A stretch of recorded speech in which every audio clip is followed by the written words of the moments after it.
मध्य प्रदेश पर्यटन। तो प्रस्तुत है महाकाल की शक्ति, उज्जैन की भक्ति।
ब्रह्मांड की सबसे प्राचीनतम कहानियों में से आज हम वो कहानी सुनाएंगे जिसका सृजन पूरे ब्रह्मांड के सृजन से पहले हुआ।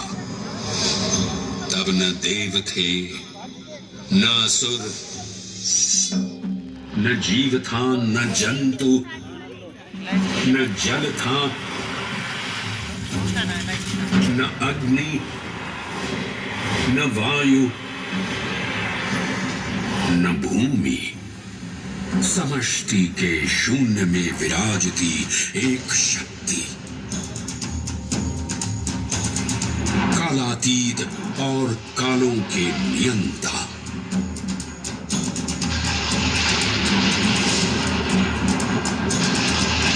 विधाता भी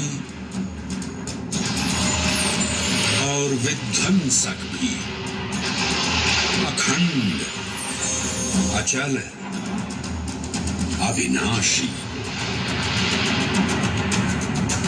ये कथा है उस महादेव के महाकाल स्वरूप की, जो सृष्टि के आरंभ भी हैं और काल के आगमन भी हैं। वे ही काल के सृजन करता और नियंत्रण करता भी हैं।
निर्विकार होते हुए भी अपनी माया से विराट विश्व का आकार धारण करने वाले महाकाल।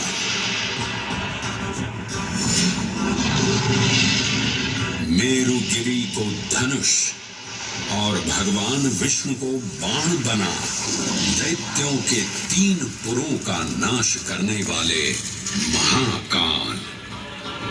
वो महाकाल जो तीनों लोकों में विद्यमान सभी शिवलिंगों में प्रधान है।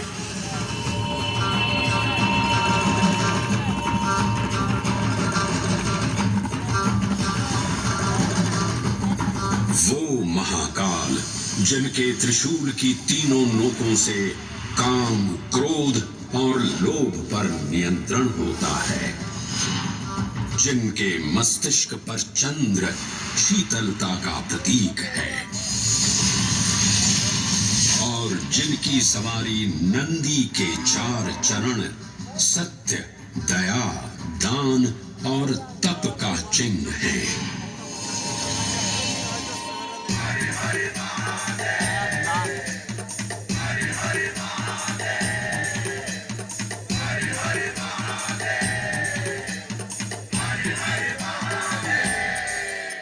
न पुण्यं न पापं न सौख्यं न दुःखं न मन्त्रो न तीर्थं न वेद न यज्ञः अहं भोजनं नैव भोज्यं न भोक्ता चिदानन्दरूपः शिवोऽहं शिवोऽहम्।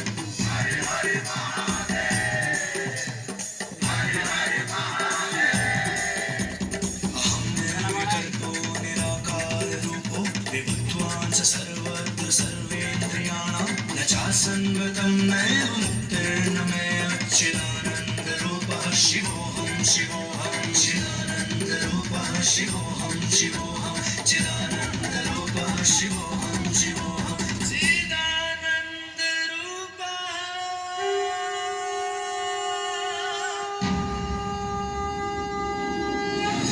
वराह पुराण में कहा गया है, नाभिदेशे महाकालस्तन्नाम्ना तत्र वै हरः, अर्थात नाभिदेश उज्जैन में स्थित भगवान महाकालेश्वर तीनों लोकों में पूजनीय हैं।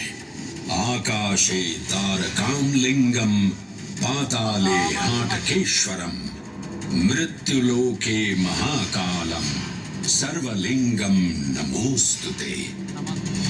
आकाश में तारक लिंग के रूप में, पाताल में हाटकेश्वर के रूप में और मृत्युलोक में महाकाल के रूप में स्थित भगवान शिव को प्रणाम। समस्त लिंग स्वरूपों में विद्यमान भगवान शिव को सादर नमस्कार। नाभिदेश उज्जैन का अटूट बंधन है महाकाल के साथ, जो महाकाल स्तोत्र में उल्लिखित है।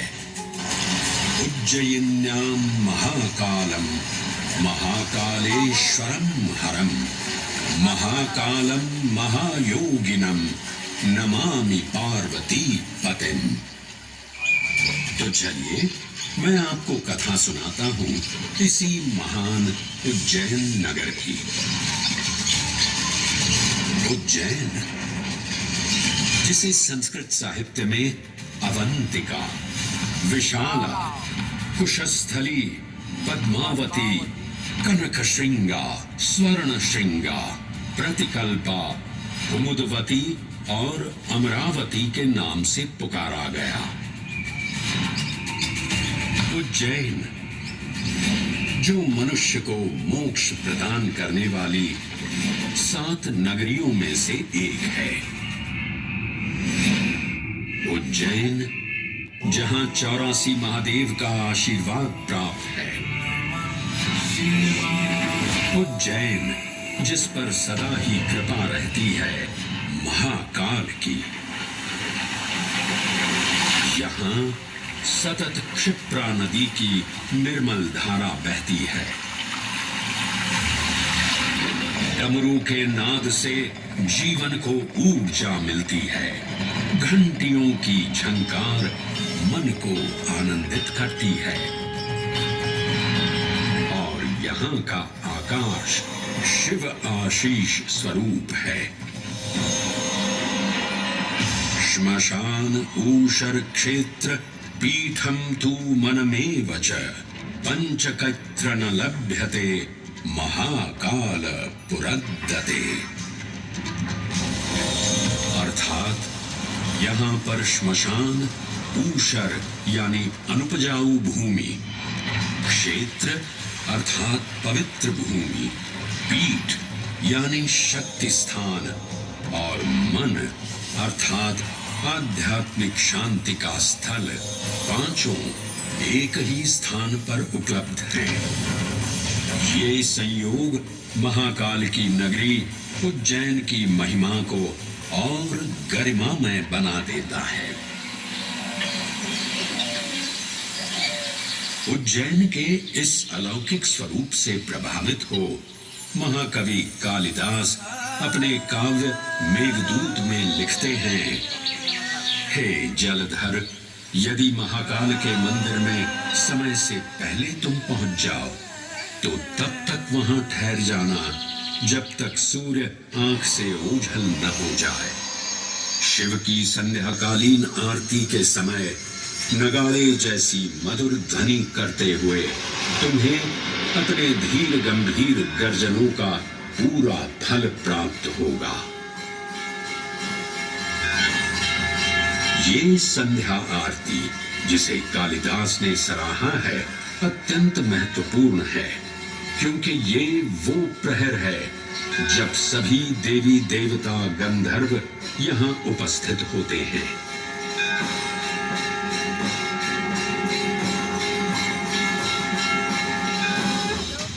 उज्जैन की महिमा अद्वितीय है। सतयुग, त्रेता युग, द्वापर युग और कलयुग, हर युग में इसका अप्रतिम महत्व रहा है। इस काल यात्रा में सबसे पहले आपको सतयुग के उस कालखंड में ले चलता हूं जहां देव और दानव एकत्रित हैं समुद्र मंथन करने के लिए। मन की आंखों से कल्पना कीजिए, भगवान विष्णु ने कूर्म का रूप ले मंदरांचल पर्वत को अपनी पीठ पर उठा रखा है।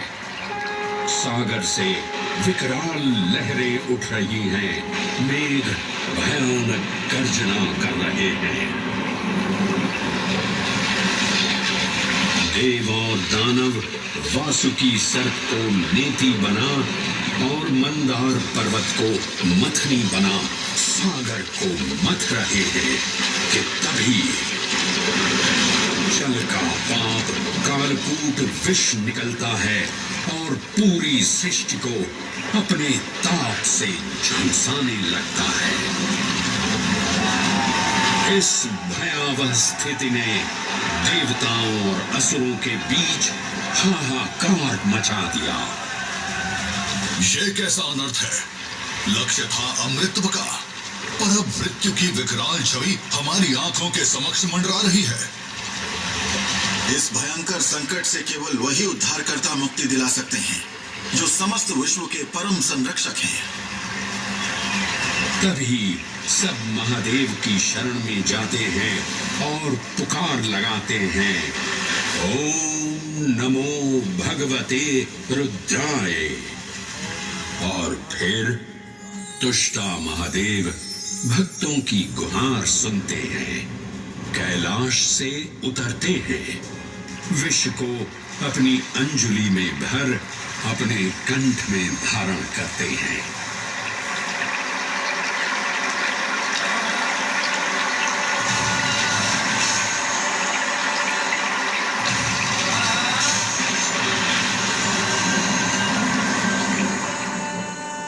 अंततो गत्वा सागर मंथन से अमृत कलश प्रकट होता है। जैसे ही अमृत प्रकट हुआ, दानवों ने इसे केवल अपने आधिपत्य में लेने की आकांक्षा प्रकट की और संघर्ष छिड़ गया। आज यदि हम इस अमृत को प्राप्त कर सकें, तो हम देवताओं पर हमेशा के लिए प्रभुत्व स्थापित कर पाएंगे। अमृत अपात्र हाथों में ना जा पाए, क्योंकि ये अपनी शक्ति का असीम दुरुपयोग करेंगे। इस अराजकता के परिणाम स्वरूप अमृत की कुछ बूंदें छलकी और पृथ्वी तक पहुंच गईं। 4 स्थलों पर स्पर्श हुआ इन बूंदों का, हरिद्वार, प्रयागराज, नासिक और उज्जैन। अमृत की इन्हीं बूंदों के कारण उज्जैन में हर 12 वर्ष पर कुंभ सिंहस्थ मेले का आयोजन होता है। भगवान शिव की लीला देखिए, लोक कल्याण के लिए स्वयं विषपान किया और अपनी नगरी पर अमृत वर्षा करवाई। अमृत की पावन बूंदों से अभिसिंचित ये दिव्य उज्जैन भूमि रामायण के पृष्ठों में भी सम्मिलित हुई। सतयुग के बाद त्रेता युग में माता सीता की खोज में वानर सेना का यहाँ आगमन हुआ।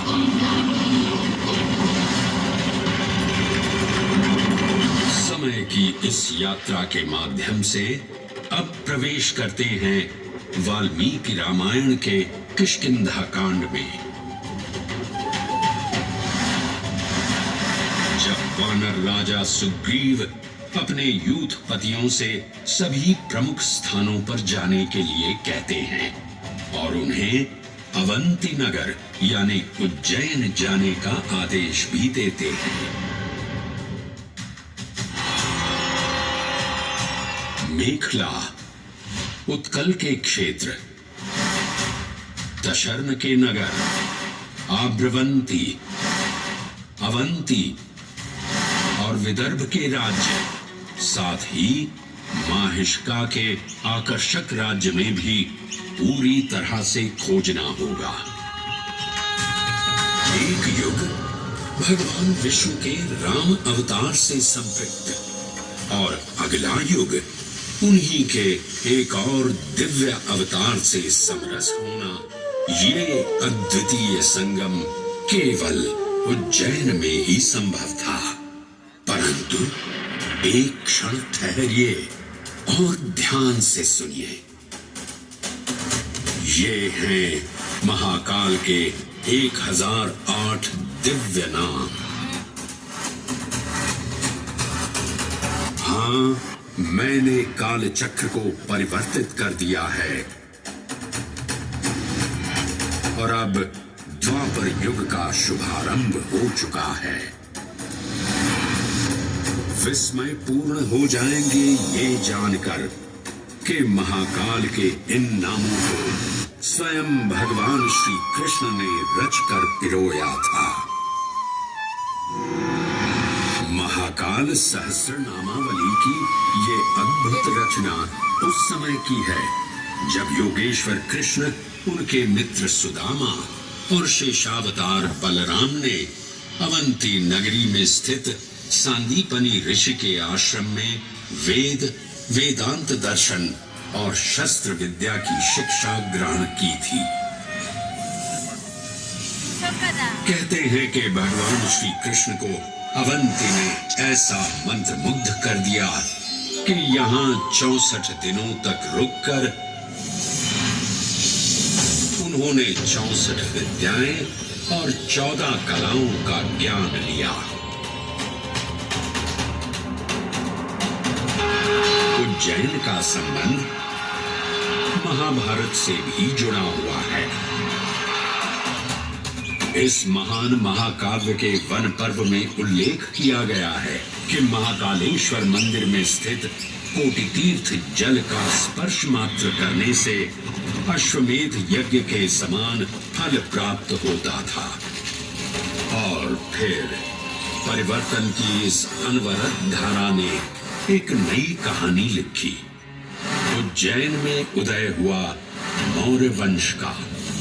सम्राट बिंदुसार ने अपने पुत्र अशोक को उज्जैन का राज्यपाल बनाया और समय के साथ अशोक के शासनकाल में धर्म का विस्तार हुआ। मौर्य वंश के पश्चात विभिन्न राजवंशों, सम्राटों और नरेशों ने उज्जैन की सेवा की। उनमें से प्रमुख मालवागण और फिर गुप्त वंश ने यहाँ राज कर इसके वैभव में वृद्धि की। उज्जैन ने अपने भव्य तेज से जहाँ महात्माओं और शासकों को आकर्षित किया, वहीं इस नगर पर आतताइयों की दृष्टि भी पड़ी।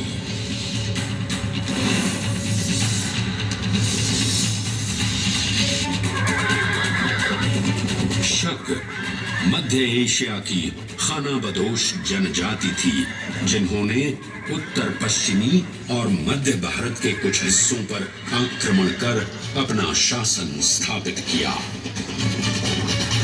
ईसा पूर्व प्रथम शताब्दी में जब भारत शकों के अत्याचार से त्रस्त था, तब उन शकों ने उज्जैन पर भी कब्जा कर लिया और फिर उज्जैन में उदय हुआ एक तेजस्वी योद्धा महाराज विक्रमादित्य का। एक तरफ शकों का बल तो दूसरी तरफ विक्रमादित्य का अद्वितीय पराक्रम। विक्रमादित्य की तलवार महादेव के तीसरे नेत्र सी चमकी। प्रचंड युद्ध हुआ। महाकाल की कृपा से शूरवीरों ने शकों को परास्त किया और उज्जैन में गणतांत्रिक शासन स्थापित किया।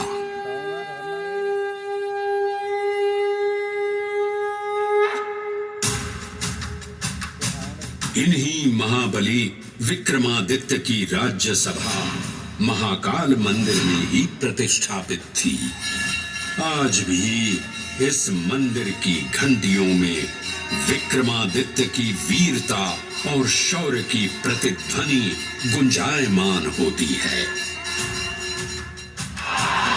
राजा विक्रमादित्य और शकों के मध्य हुए युद्ध ने उज्जैन को कालचक्र से अभिन्न रूप से जोड़ दिया, क्योंकि जिस दिन उनको विजय प्राप्त हुई, उस गौरवशाली उपलब्धि के सम्मान में एक नवीन पंचांग का शुभारंभ किया गया, विक्रम संवत पंचांग। आज भी कई हिंदू पर्व और धार्मिक अनुष्ठान विक्रम संवत पर आधारित हैं।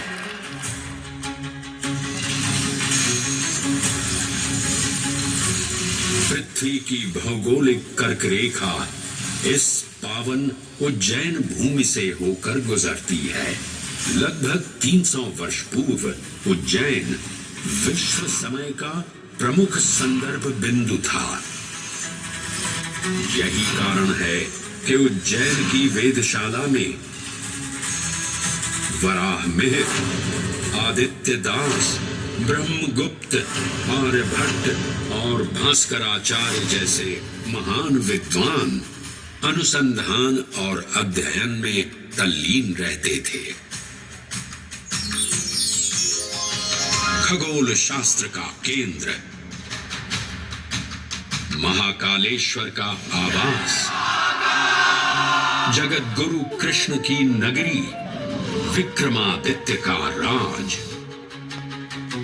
जयति जय उज्जैनी, वैभवशालिनी नगरी उज्जैन।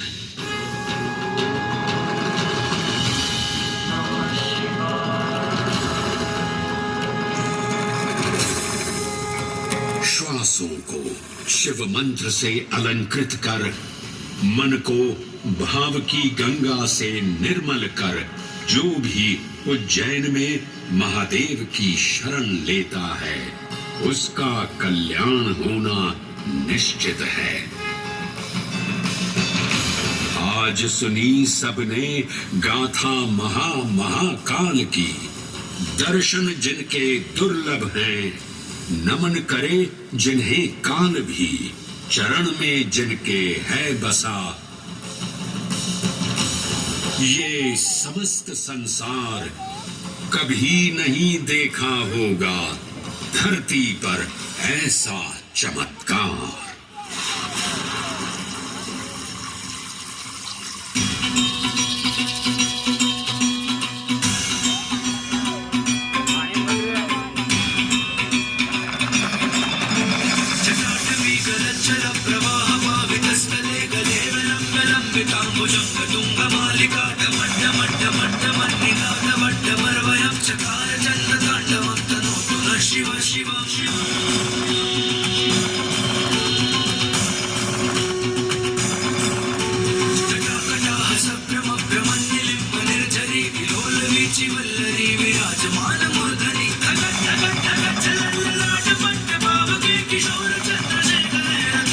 चढ़ा